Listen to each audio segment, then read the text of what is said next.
Welcome to the Live Vybrant Podcast, where we explore how to live with energy, purpose, and intention. I'm your host, Joshua Haag. I'm a holistic lifestyle performance and success coach with a background in professional sports and 2 decades of coaching experience. Each week, I get the honor of sitting down with experts across a multitude of fields, including wellness, finance, and personal growth. And I try to uncover practical strategies that help you thrive in every area of your life. Let's dive in and I help you live your most vibrant life. I'm super excited to bring on today. His name is Cody Braun. He has been a pivotal coach for myself. He is a strength and conditioning coach for Fairfax with a tremendous amount of experience, and I can't wait to kind of dive into that. Cody, thank you so much for coming on. How you doing? Doing great. Thank you for having me today. Of course.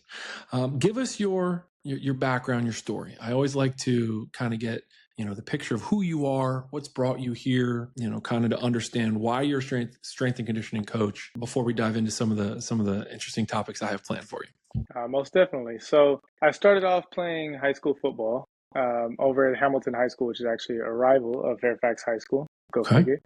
But I transitioned on to college, played at Arizona State for a year. When I graduated, I was looking for more opportunities to keep playing. I tried out for arena football. Things didn't pan out the way I hoped. So I ended up moving on and got into training, another way I can kind of stay in the health and wellness field, stay active, stay around sports. From there, I started taking different courses, trying to figure out what I wanted to do with that, kind of the avenue I wanted to go and what that looked like for my near future.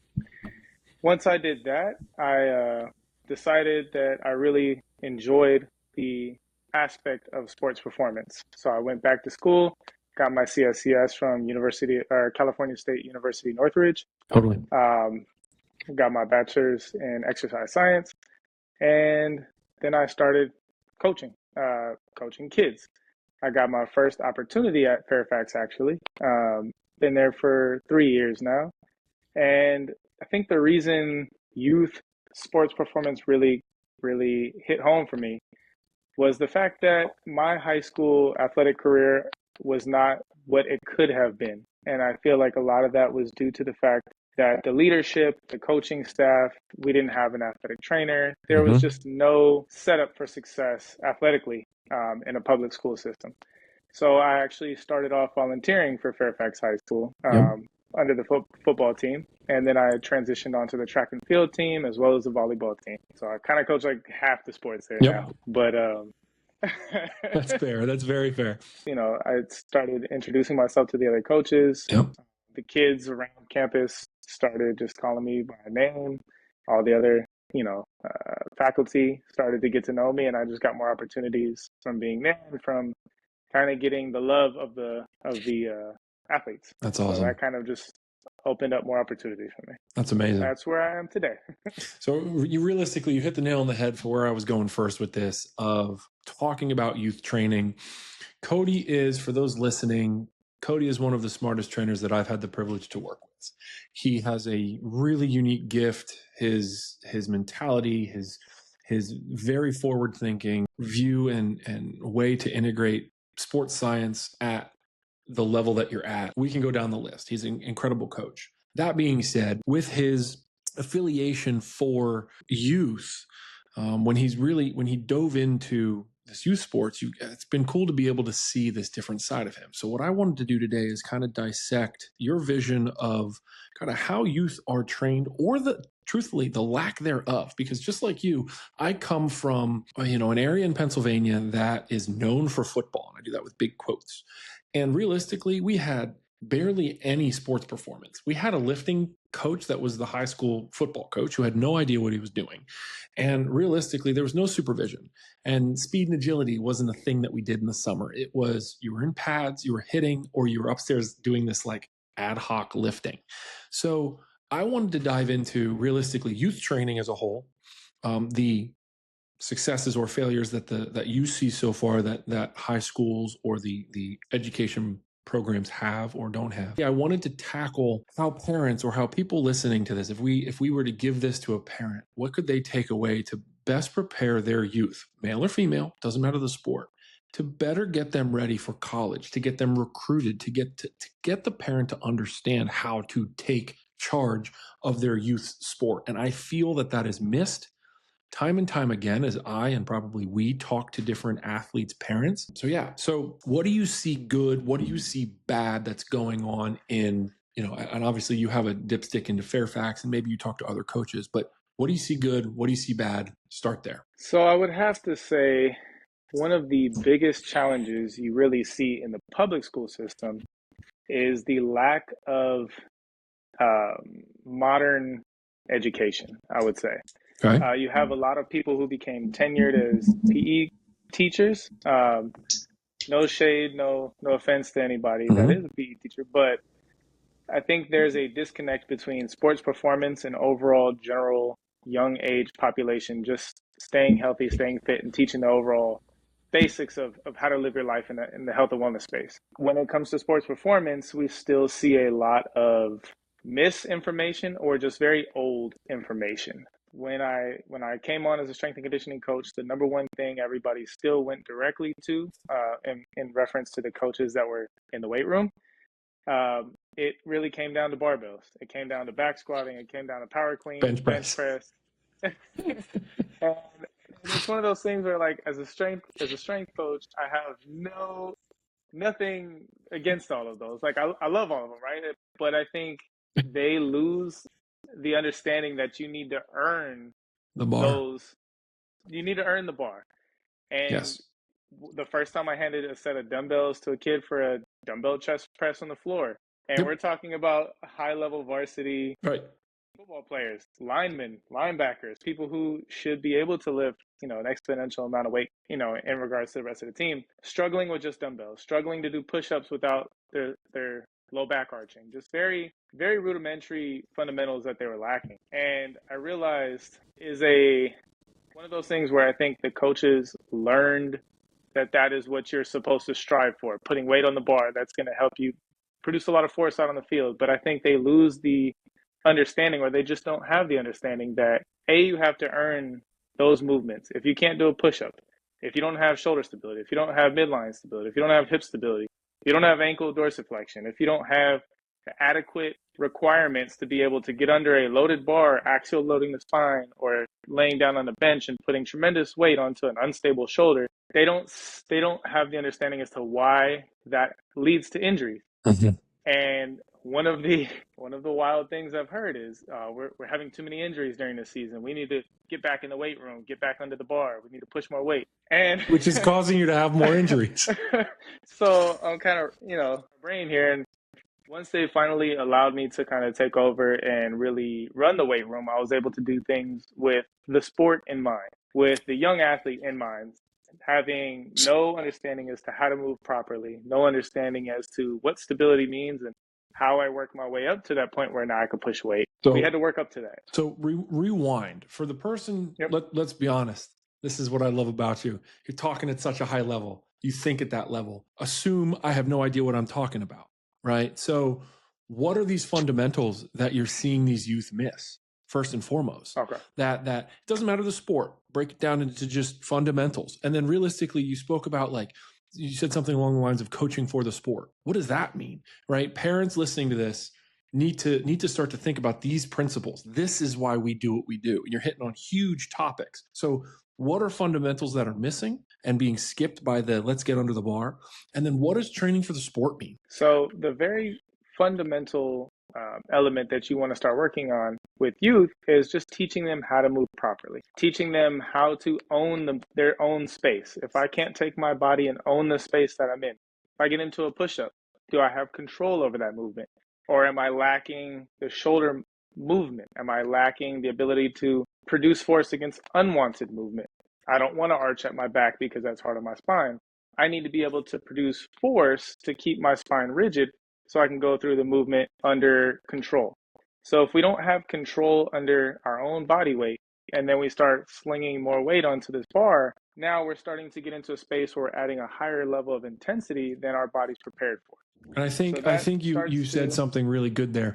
And I think it's important to clarify. Control in what Cody's saying is stability, and I want to add rigidity. The ability to be able to maintain a rigid structure. If you imagine a young child, when they go to jump and move and run, they look like Gumby. They look like Bambi. They're all weebly wobbly. That's because when they're pushing with their muscles, they don't know how to almost in a sense push back or basically create force to stabilize as they're exerting force on the ground. Now, mind you, again, people listening, this is high level thinking, but at a very rudimentary fundamental level, as Coach Cody said, right? It's control. It's just holding still in a push-up as you push your arms, not going broken back, knees buckling, things like that. That's rigidity. It's a huge, huge missed topic. Nail on the head, Cody. What else? So I think in terms of a bench press, that's a great example. If you start looking at other movements that are more sports specific, change of direction, being able to decelerate your speed, linear, lateral, or rotational, whatever the demands of the sport are, you need to be able to, of course, produce force to be able to get there quickly and efficiently. Mm-hmm. But then most sports have a certain level of reactivity to it, or also a certain level of change of direction or deceleration. So if I'm moving forward, if I'm playing football, if I need to be able to slow myself down, change direction, that takes a lot of body control. It takes a lot of deceleration, yep, or anti-acceleration if you're like a physics person, or not anti, whatever that term may be in a while. But there's multiple aspects that we miss in traditional training for sports, or at least at the public school level. When you get to a private school level, you start to see a higher level of thinking, a higher level of coaching. That's also I'm from the private school, and there was no high level thinking. Let's just be clear. Okay, just kidding. Never mind. So, talking about sport specific movements, taking a bench press and taking it out to the field, how does that apply to anything I'm doing? There's movements that are associated with why I need strength and I need control in that movement pattern to be efficient at my position or in my sport, but that doesn't necessarily directly apply. You need speed on top of force, and then on top of that, you need a certain level of reactivity. You need a wide array of real-world experience. So just pushing a bar in one direction doesn't match the changing environment that you're playing in almost any sport. So how do I take this and apply it to a change of direction, a single hand placement out to the side to block somebody? Or if I'm tackling, how do I exert my force in a certain direction? And so we have to produce an environment that allows us to train in a space that also kind of mimics what that activity that you're going to be in competition looks like. And that's where, when you miss the fundamentals, the rudimentary foundation of movement and control, and then you also don't have the experience in speed, change of direction, agility, footwork, hand-eye coordination, all these elements, you're not set up for success athletically. You need to be able to do something under control in that same environment that you're going to be competing in. So when we're in the weight room, that's amazing, but there's a lot of other aspects I think that we miss when we're in the weight room, as well as when we hit the field. We go straight to our sprints. Sprints are cool, but we also need to know how to do it appropriately. We also need to know how to be able to slow down and then change our force and push off into a different direction. A lot of people have injuries due to not being able to decelerate and change direction efficiently. That's a huge issue in most sports performance. So I think in the average high school program, and for almost any sport, you see a lack of all of these elements. And that's where I think as a private trainer, as a private strength coach, we really have the access and the availability to give these young athletes more of what they need. Right. That will not only prevent some injuries, not every injury can be prevented, right, but we can minimize the risk for injury, and we can give them longevity in their sport as well as increase their performance. And so I try to apply some of those principles into how I work with my athletes. And a lot of that comes into the buy-in from the coaches. You're not going to get that immediately. Right. So you have to give a little to get a little. And so, it's kind of finding my path at this high school level. Absolutely phenomenal response. And I couldn't agree more. But realistically, if I'm listening to this as a parent, if I'm listening to this as a coach, you said a lot of big words with a lot of great thoughts. What are 1 to 2, maybe 2 to 3 of the most tangible, rudimentary, first level things that I could implement with my son or daughter, with my 12-year-old, 13-year-old, the young volleyball player? Doesn't matter the sport. What are the very basic things that I could have them do tomorrow that will make the most impact for them on the court Friday? I mean, honestly, I would say most people on average, even at the professional level, lack body control under a changing environment. Okay. So I would add one element of strength training, but really with the emphasis on stability, whether that's focusing on shoulder stability, using bands, using even just push-ups, learning how to get into the proper position, learning how to brace and pull those shoulders down and back, how to engage the core, how to engage the glutes, tie the whole system together. I would find 2 to 3 drills I can do, one for the shoulders, one for the midline, one for the hips. Why did you And choose then shoulders, midline, and hips?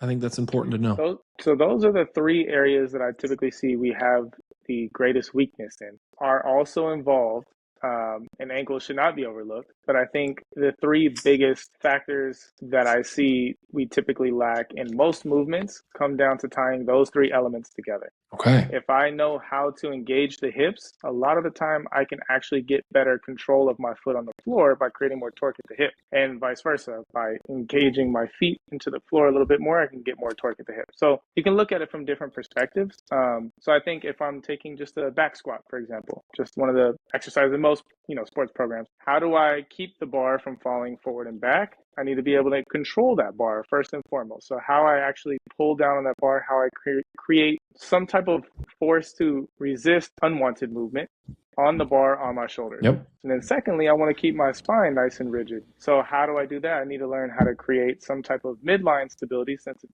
pushing down on my spine. My spine don't mean break in the literal sense, but you can have a break in that rigidity if you're not creating some type of stability at that point, because there's nothing other than musculature surrounding your low back to actually help stabilize that. Right. So creating torque at the hip, learning how to stabilize and actively engage the hips, which also help with the ankles, engage the midline and engage the shoulders, you can typically create more, they call it irradiation throughout the body, more full body tension. And that's how I can get my athlete to learn or create full body tension, which is most of the time full body control. Okay. I would ask, do you have a drill or two? Because it's yes. Okay. So the control, the rigidity, that we're going to boil it down. That's the biggest thing. Give me 1 or 2 drills specifically. I'll give you 3. Okay. One I do for each of those segments. Yes, perfect. I do this with all of my clients. I do this with youth. You do this. You do this with adults too. I do this with my adults too. Great. I'm going to do it. For most people, I notice those are the 3 weak links in the chain. And if we're doing a full body performance style training session or functional training session, I know it's a big term, we need to first and foremost stabilize each one of those pieces of the chain that can eventually be broken, and then we lose our efficiency in that movement. So with shoulder stability, I'll take a TheraBand or some type of light resistance band, wrap it around an anchor point about sternum height. I'll go externally rotated in the shoulders, palms up, so supinated in the hands, externally rotated in the shoulders to get the 3 rotator cuff muscles involved. And I'll do some pull aparts to actively work on retraction of the shoulder blade. Oh, you're doing it in front. Yep. So imagine the band's right in front of me, right where you are. Yep. I'm going to grab each side of the band, and I'm going to pull apart, squeezing my shoulder blades together, working retraction, working the delt, working those rotator cuff muscles as well, just to get a little bit of activation in those. So when I go to need them during some type of pressing or pulling pattern, they're ready. I can call on them quickly. Exactly. So I'll do a pull apart and or a face pull. I'll interchange those a little bit. But both of those integrate the rotator cuff, which is big on, obviously, being able to brace at the shoulder. Yep. For the midline, I do what's called an RKC plank. It's a low plank. So if I were to turn to the side, I actually grab a bench. I pull down on the bench. I drive my midsection or my belly button up through my spine, up through the ceiling. I engage the glutes. So my back does round a little bit, and I know that's a big thing for a lot of people, but the whole purpose of this is teaching your body that irradiation. Trying to fold your body, but it's an isometric, so nothing moves. You just create tension on the floor. You're producing full body force, trying to pull and break that floor, break that bench. That helps integrate the midline. And then I'll usually do a lateral band walk. So I'll grab one of those mini bands, pop it above the knee. The way I do this, I don't typically care about the lead leg. So if I'm stepping to my right side, maybe your left, if I'm stepping to the side, I'm really focusing on that trail leg. I don't care so much about the lead leg. As I step, I want to see, do I own this space with my trail leg? Can I create stabilization in a dynamic environment, which is what we typically see in a lot of sporting events? We don't have control of the trail leg. So as we're going to push off step, that leg doesn't actually have any force on the ground, and we have too much unwanted movement. So I want to be able to move in the frontal plane where we have a lot of injuries with that band, stepping to the side, focusing on that trail leg, not caving in. Can I own this space as I'm doing something with this leg? I'll add, you had talked about control of the trail leg. I'll add, if you watch a lot of in NFL, a lot of your ACL tears, unless there's a major hit, when someone is making a cut and the ACL tear happens, it's not the lead leg. It's usually the trail leg turning in the ground. Just one of those, as someone buckles and they're moving to the side, that it's basically a loss of force, and right, we're talking that stabilization. So then there's that torque that happens. So it's curious that you highlight the trail leg through that movement. I think that's fantastic. Just something curious. So those are my three go-to that I'll usually add. And as I work with somebody for a longer period of time, I'll give them other progressions and other drills. But those are the three I see the most effectiveness and efficiency with. Okay. So I'll add those to the end of my warm-up right before we get into all of our bigger drills, upregulating our central nervous system and all that kind of stuff. But those are my three go-to after a warm-up to kind of fully prepare the body for the vigorous activity we're going to give it after. Understood. We hit pretty hard on the physical. Let's talk about, especially to parents, the successes or failures you've seen so far when it comes to getting your child ready for the next level. And basically, like you had said, or I had, in the fact of I wasn't pushed hard enough, I wasn't put in the proper channels, I did not have the opportunities I think I could have had because I wasn't looked after by my coaching staff and by the people who should have been in high school. I believe that one of the failure points in my life was my father and mother, as incredible as they are, never put an athlete through college. So they would never have known to ask the guidance counselor or, the athletic director for this and to reach out to that college. So you, with any knowledge there, what are some things you're seeing going on right now in Fairfax and high school and just the experiences, and how can a parent really look out for their child and get them ready for that next level and make sure they get the opportunities that they deserve? I would say I saw this firsthand my very first year over at Fairfax High School. One of our football players was not highly recruited, anything like that, came from another sport, actually played basketball, transitioned over to football. He's just a freak athlete, one of those guys. Immediately when you see him, they just understand the game. They've never played it before. They understand it.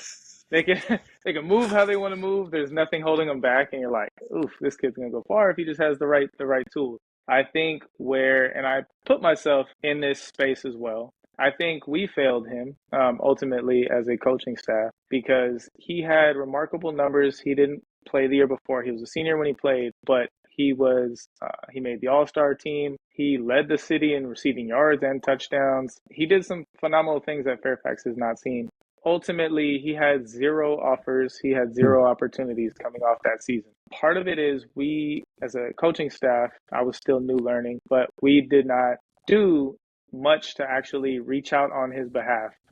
A lot of the kids, I think, expect that their coaching staff will do that. And the ones that actually are successful, their parents help them get into different events that put them in a space with trainers and with other coaches to kind of put on a show, to kind of show what they can do amongst, some event going on. And I'm just being fictional, just putting on an event in, let's say, the Valley. And we have some big name trainers coming out to work with them, some receiver coaches. Then they'll usually have some college coaches that they have connections with.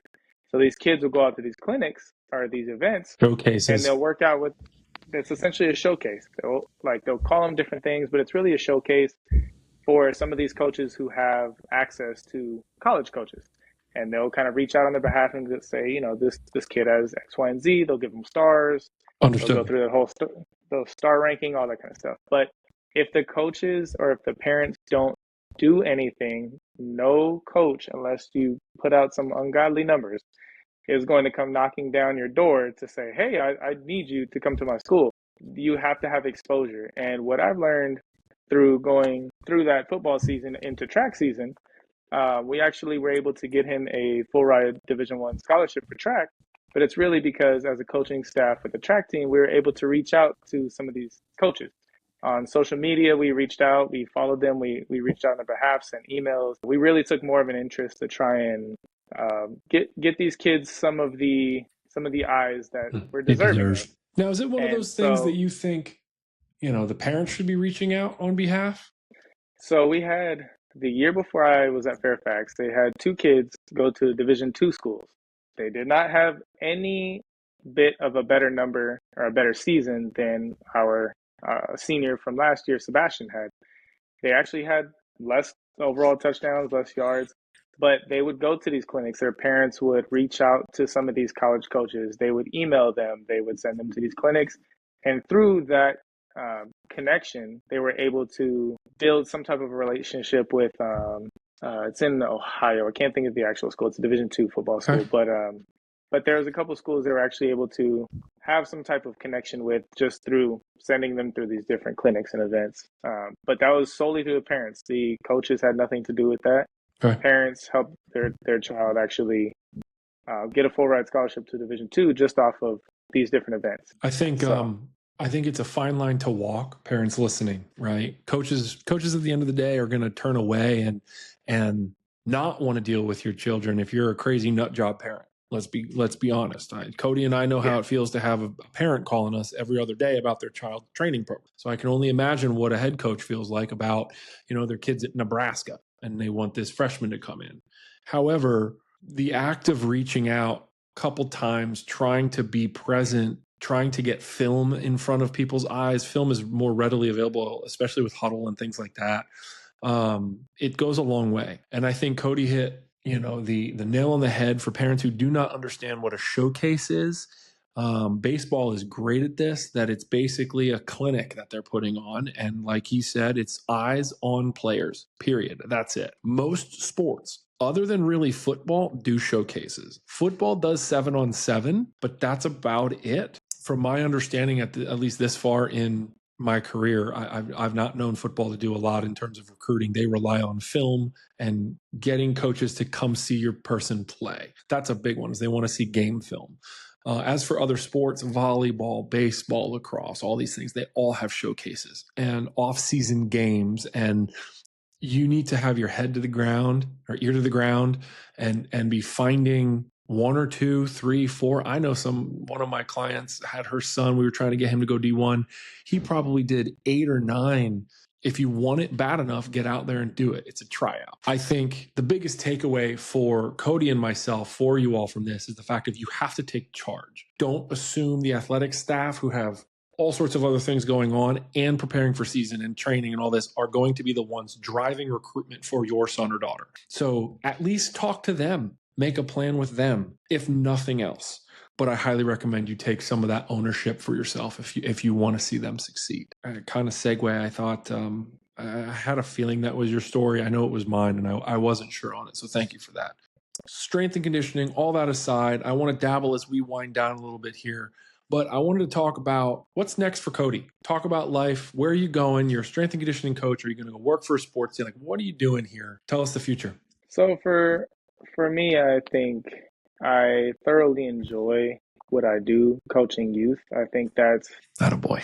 I didn't know that was my path in life until I kind of stumbled upon it, and then I realized that is what I think I was meant to do. I think I have the personality and I have the passion for it. So it's allowed me to enjoy the process through wins and losses, which you'll take more losses than wins most of the time. But I think, it's one of those things where when you kind of stumble across something that is the right fit, then you just go with it and it'll take you where it takes you. But outside of strength and conditioning, outside of coaching, outside of training, I'm also currently working as an entrepreneur trying to build a clothing line. Ooh. So that in and of itself has been its own journey, to say the least. What's the name of the company and or the clothing line? So our clothing line, our brand, is called With Us. Okay. And the idea is that we want to create a community. So as we're building this community, it's more than just clothing. It's more than just a brand, another athleisure brand. It's about doing more for the community, doing more for your fellow person, giving back, being a part of something bigger. So if you share similar philosophies, if you share similar values, then you're with us. Still in the process of creating it, but yeah, it's something new I've never done before. Never gone into that realm, that business career. So trying to navigate that for the first time has been a challenge, but rewarding in other ways. Rewarding in other ways. And for the listeners, for the viewers, you can't tell from the video, but Cody has probably the most style I've ever met in a human. This is also coming from a person who wears jorts and Bass Pro Shop hats. But Cody has some of the best style. So for him to turn around and say, I'm going to do a clothing line, of all the people to do that, it would be Cody, and he's going to crush it. We will absolutely have to talk about that as it's a little bit further along and dissect it. I know it's going to be tremendous. I'm personally waiting for you to need the XL models. The 6'6" gentlemen need to be shown. I'm just waiting. I'm pretty enough. I think I'm pretty enough. My mom tells me I'm pretty enough. That's it. That's all that matters. The way I like to wrap these things up, because usually I have a coaching moment. We talk coaching tactical tips, but our entire thing has been tactical for parents here. So I'm going to skip it. But the way I really love to wrap these things up is I want to ask you what you do each day to live your most vibrant life. And then what, especially as a coach, what one or two things do you do for your clients or people in your life to help them live a more vibrant life? It could be a coaching point, could be things like that. So it's what do you do and what do you do for clients or family?